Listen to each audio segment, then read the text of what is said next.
We out here at the Dirt Bowl in Louisville, in Shawnee Park, with the legendary, the one and only Chen-1. Chen-1, what can you say about the Dirt Bowl and how it has changed over the years?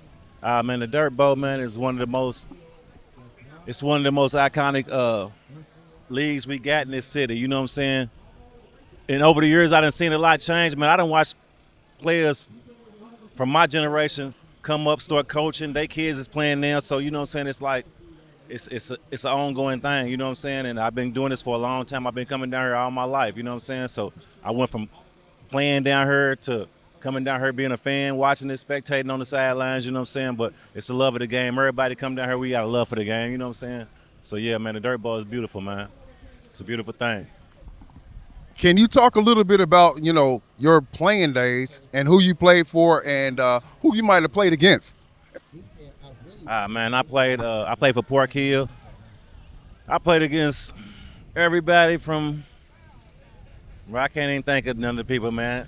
Lonzo Evans is still playing. Shout out to Zoe. He's still playing from my generation, but it ain't nobody playing from my generation that's still playing to this day. You know what I'm saying? So, like, it was legends, though, down here. I just can't name them all. It's too many to name, man. It's too many to name, man. Rest in peace, Anthony Grundy. Man, I had a lot of legends, man, came and went through his park. You know what I'm saying? But, yeah, man, still the love of it, though. Now you told me before we cut the camera on that you had a 50-inch vertical. But what did you bring to the court, man? What were your skills? I had energy. When I came, my Cornell nicknamed me Laugh Wire. When I came on this court, they knew it was going to be a high-energy game. You know what I'm saying? So, like, as soon as I come in the park, he see me, and he called me Laugh Wire. You know what I'm saying? So, yeah, that's what I brought to the game, man. I brought energy, excitement. You know what I'm saying? All my dunks had to be 10s off the Richter scale. You know what I'm saying? I couldn't do no regular dunks. If I do a regular dunk, they'll boo me. So I had to bring it every time I play. You know what I'm saying? But yeah, man, it was just energy, man. It was the love of it. You know what I'm saying? Why do you think the Dirt Bowl is important? What does this do for the community of Louisville? Well, I can't speak for everybody, but like for me, this was my NBA. This was my time to showcase my talent because I didn't get to play high school ball. You know what I'm saying? So I had most of my best games on this court right here. You know what I'm saying? But for a lot of people, man, it's just it's a pride. You know what I'm saying? Like we play in our neighborhoods, we play for our neighborhoods, and then when we come down here, this is a place that's positive where you can represent your neighborhood, your area, your team, without it being violence, and just showcase your talent. You know what I'm saying? Talk smack and all of that, but you know what I'm saying? But it's all love at the end of the day. You know what I'm saying? So this is just some real Louisville. You know what I'm saying? Down home. This is Kentucky bread right here. You know what I'm saying? Dirt Bowl, man. It's like you look forward to it when it start getting warm. Like the Dirt Bowl about to start. You know you about to come to the park and see everybody you ain't seen all year. You know what I'm saying? So it's a good feeling. You know what I'm saying? It's just a good feeling, man. It always bring back good memories. Now, I've been knowing you and seeing you for a couple of decades.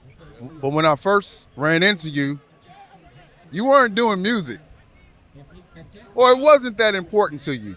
But then music kind of took over, and I knew you more for the music and the effect that had on the community. But can you talk a little bit about that? Yeah, like when me and you first met, I was in the makings of, I didn't know that's what I was doing, but I was in the makings of starting a label. You know what I'm saying? Because people don't know, but like some of the most talented artists are from my neighborhood. You know what I'm saying? And I seen that at a young age, and they just didn't have the know-how, or the people to know, you know what I'm saying, the tools that they needed to get their voice out there. So I was using my platform as being a popular person and somebody that everybody know to get their music out. You know what I'm saying? Buying equipment and finding people like you to shoot videos. You know what I'm saying? So I didn't know it's what I was doing, but I was starting a music label. You know what I'm saying? That's what I eventually did. And in doing so, my love for the music grew more and more to where I started making music myself. You know what I'm saying? And the rest is really history. You know what I'm saying? So yeah, that's where it came. That's where it come from. I always had a love for music. Always, still to this day, that's my outlet. What did you doing music and switching over to music, to the active part of it, what did that do for you? You know, how did that affect your life in ways that you didn't expect? Well, like I was telling you earlier, like music is like my diary. You know, how people write in a journal stuff that they can't tell nobody. You know what I'm saying? Music is my way of when I have tension built up, when I have something built up heavy on my heart, I can go to the studio and record it. You know what I'm saying? And it's like it takes a load off. You know what I'm saying? So it's like my therapy. You know what I'm saying? So music affected me at a young age, and it's still affecting me then. It's still my outlet. You know what I'm saying? It's still my way to tell my side of the story. You know what I'm saying? So music is my heart. You know what I'm saying?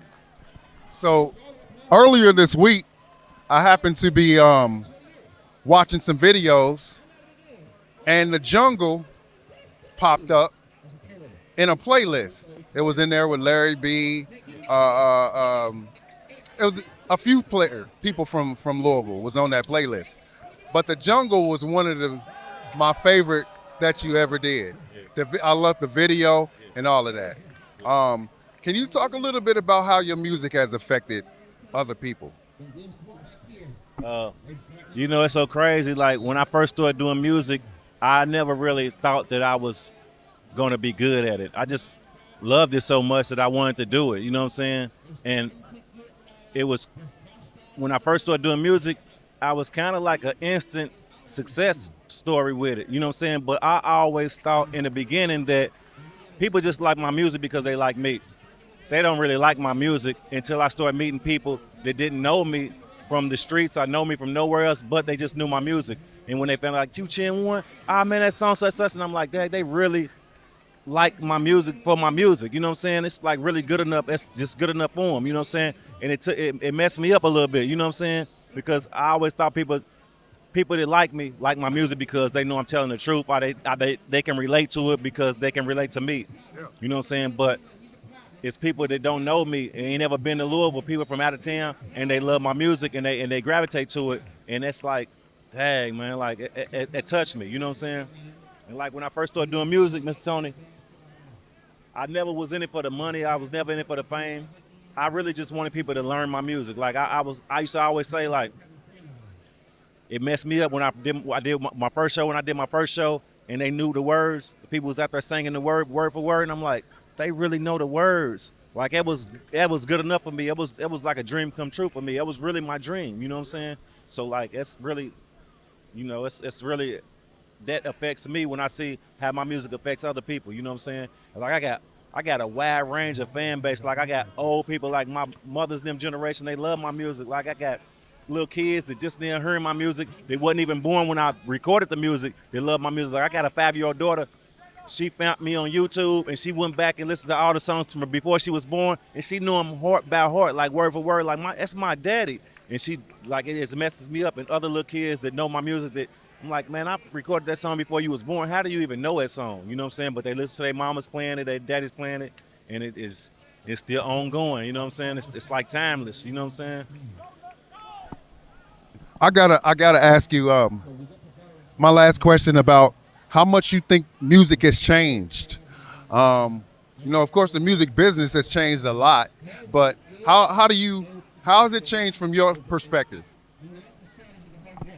Well, from my perspective, music changed with me. Like I have to watch. When I was young, I didn't realize how much power words got, and the stuff that you say. People are, like if I make a song today, just because that's how I feel today, 20 years from now I might not feel like it. You know what I'm saying? So like music changed with me when I started having kids, and I realized my kids was listening to every word that I was saying. So it made me have to change the way that I make music. You know what I'm saying? I can still talk from my point of view, but it's certain things that I'm just not going to say on a song. You know what I'm saying? And it's a lot of people that that's all they want to hear from me. So I lose fans like that too, but I gotta. It's bigger to me that my kids don't hear certain negative things or certain things. I can't contradict myself. I'm telling them this and I'm saying this on the song. So that's how music changed with me, and I think it's just growth. Music changed with age and with growth. You know what I'm saying? It really not age, but with growth. You know what I'm saying? So music, music is gonna always be music. It's gonna always be people that make raunchy music, gangster rap, and all of that. But it come a point in your life that it's not no longer who I am. You know what I'm saying? So like certain things, I just don't say. I don't record. Certain people they want me to get on a song, and I listen to the song, and I'm like, I can't do that song. You know what I'm saying? But I like it. It's a nice song, and it's got the potential to be a hit. But it's just not me no more. You know what I'm saying? So music is a growing process, man. Like everything else. You know what I'm saying? So I'm growing into where I'm at now, and I like where I'm at now as an older artist. You know what I'm saying? And I mixed it all in. You know what I'm saying? So yeah, music is, man. You know, Well, there you have it, folks.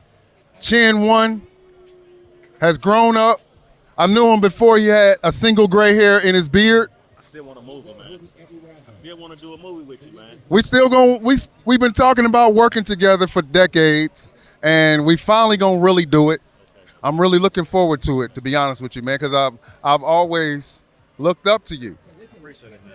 You know, even when you didn't know that, Respected your craft. I really did. You always been dope at what you do, man. Always, man. Well, I appreciate that. Yeah, you always been dope at what you do, man. You was always like what you did with the with that first DVD you put out. It inspired me to really want to do this, man. You know what I'm saying? Because that was still like that's a classic. Like everything that you dropped, all them street credits was dope, man. You know what I'm saying? Like still to this day, and everybody never did nothing like it again. That's what we need in the city right now. I think it'll be good because we got a lot of dope artists in the city that people don't even know about. You know what I'm saying? That would be dope to do another one. It don't got to be that, but it could be something similar. But that was dope. That inspired me to go on and do all the stuff that I did. That was part of my takeoff right there. Well, I appreciate you saying that. It took a lot of work to put something like that together, but you know the reason that I did it was to give artists who didn't have a voice and to make them feel just as powerful as the people that they see on TV. So I appreciate that. Chen-1, the legendary. Go ahead and check on his music on YouTube, Instagram, Facebook. But we appreciate you guys tuning in. Man, thank you, dude.